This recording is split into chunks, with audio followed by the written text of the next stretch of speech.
ভৌগোলিক অবস্থান বিবেচনায় খুলনা জেলার কয়রা উপজেলা বাংলাদেশের একটি অন্যতম ঘূর্ণিঝড় দুর্যোগপ্রবণ অঞ্চল। ঘূর্ণিঝড়ের সময় জলোচ্ছ্বাসের কারণে এই অঞ্চলের টয়লেটগুলো পানিতে তলিয়ে যাওয়ায় তা ব্যবহার অনুপযোগী হয়ে পড়ে। বিশেষ করে নারী ও মেয়েদের জন্য এই সমস্যা আরও প্রকট আকার ধারণ করে, যার ফলে তাদেরকে টয়লেট ব্যবহারের জন্য অনেক সময় রাত পর্যন্ত অপেক্ষা করতে হয়।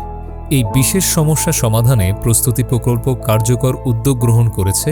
প্রকল্পের পক্ষ থেকে উপজেলার দক্ষিণ বেদকাশী ইউনিয়নের সবচেয়ে ঝুঁকিপূর্ণ পরিবারদের জন্য কমিউনিটি পর্যায়ে 18টি নিরাপদ ও উঁচু টয়লেট নির্মাণ করা হয়েছে, যা উক্ত কমিউনিটির 90টি পরিবার ব্যবহার করছে। আগে আমাদের টয়লেটটা ভাঙা ছিল, বন্যার সময় অনেক কষ্ট হতো টয়লেটে যাইতে, অনেক বাচ্চা ছিল, বৃদ্ধরা ছিল, তাদেরও কষ্ট হইতে যাইতে, বন্যা হলে অনেক জল উঠতো।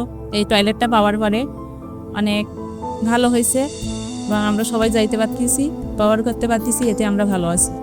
এই উদ্যোগ কয়রাবাসীদের, বিশেষ করে নারী ও মেয়েদের ঘূর্ণিঝড়কালীন সময়েও নিরাপদ টয়লেট ব্যবহারের সুবিধা নিশ্চিত করেছে এবং পাশাপাশি স্বাস্থ্য ঝুঁকি কমাতে উল্লেখযোগ্য ভূমিকা রাখছে।